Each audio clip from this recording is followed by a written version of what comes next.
अस्सलाम वालेकुम दोस्तों, मैं जाफर इकबाल तुसा देखदे पे यूट्यूब चैनल कलाम खैर। अल्लाह सोने दी ज़ात को उम्मीद करे सां कि तुसा सारे ठीक ठाक हो सो पे। दोस्तों अज साडे इलाके दे विच मौसम है जिहड़ा बहुत खूबसूरत है पिया और ही टाइम आसमान दे उत्ते है जिहड़ा हल्के हल्के बदल भी आए और थोड़ी देर पहले है जिहड़ा बारिश थी ते हटी है जिंदी वजह कोलों है जिहड़ा ये दरख्तां दे उत्ते फसलां दे उत्ते जिहड़ी मिट्टी वगैरह लगी हुई वो बिल्कुल साफ़ थी गई और हरियाली हर पासे नज़र आंदी पई है। तो मज़ीद है जिहड़ा आप विज़िट करेंदे से फसलों वाले पासे। जी दोस्तों, तो मैं ही टाइम अपने घर को बाहर आ चुका ताकि तो आपको जिहड़ा अपने इलाके की सरसब्जी अपने इर्द गिर्द जिहड़े साडे फसलां हैं पिया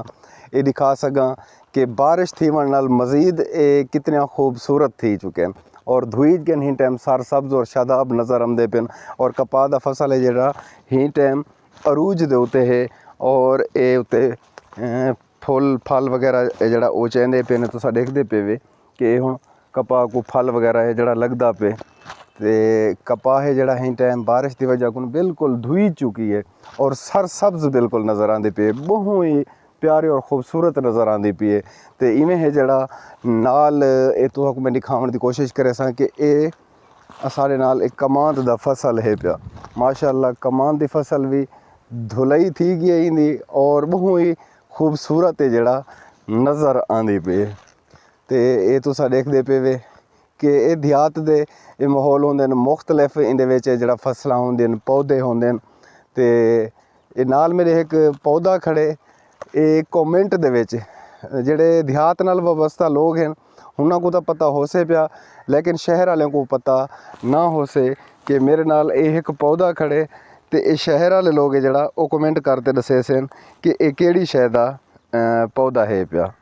ये तुसा देखदे पे वे ये तुसा दसे सो कमेंट दे विच कि ये केड़ी शै दा पौधा और हिंदा ये एक फल भी लगा खड़े। इंदा फल है जिहड़ा ये तुसा देखदे पे वे ये इंदा फल है लेकिन इनको खावना कै नहीं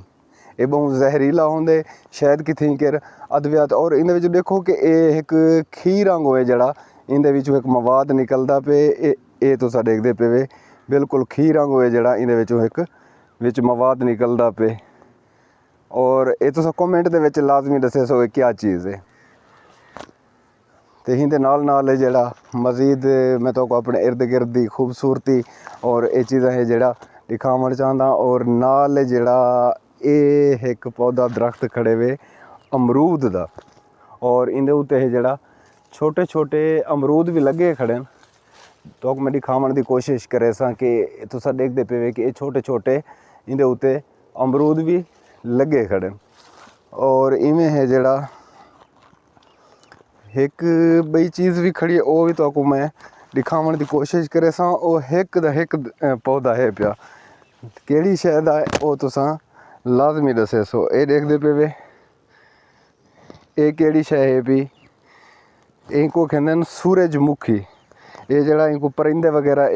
ये बेजे जड़ा इंदा बढ़िया खड़े लेकिन इनको परिंदे वगैरह है जड़ा वो खा गए हाली है कच्चा लेकिन इनको पकड़ को पहले पहले जड़ा इनको परिंदे खा गए। ये तुसा देखदे पे वे जे टाइम दोस्तों इंदा फुल बढ़िया खड़ा होंदे ना तो इंदे साइडां को है जड़ा पीले पीले इंदा कलियां होंदे न बहुत ही खूबसूरत है जड़ा नज़र आंदे। दोस्तों मौसम कोई भी होवे सर्दी दा होवे गर्मी दा होवे या खिज़ां दा होवे या बहार दा होवे असा को हर हाल दे विच जरा अल्लाह सही दा शुक्र अदा करना चाहिए कि ये मौसम है जड़ा उन्हें असाडे फ़ायदे वास्ते बड़े सर्दी दा मौसम होवे गर्मी दा होवे या जेड़ा भी मौसम होवे बाज़ दफ़ा गर्मी ज़्यादा होंदी है तो असा कोई अपनी ज़बान को इहो जे जुमले जड़ा है ना बोल देंदे से कि जिंदे विच जड़ा ना शुक्री होंदी है पी इन जुमले को असां बचते रह वनूं चाहे सर्दी का मौसम है या गर्मी का है। तो ये अल्लाह दे बड़े हुए मौसम हैं तो अल्हम्दुलिल्लाह सारे पाकिस्तान दे अंदर ये सारे मौसम हैं पे सर्दी भी है गर्मी भी है खज़ां भी है बहार भी है और ऐसी भी दुनिया के ममालिक हैं कि जिथा के जड़ा या तो सर्दी होंदी है पूरा साल या वल पूरा साल है जड़ा उथा के गर्मी रह वेंदी है।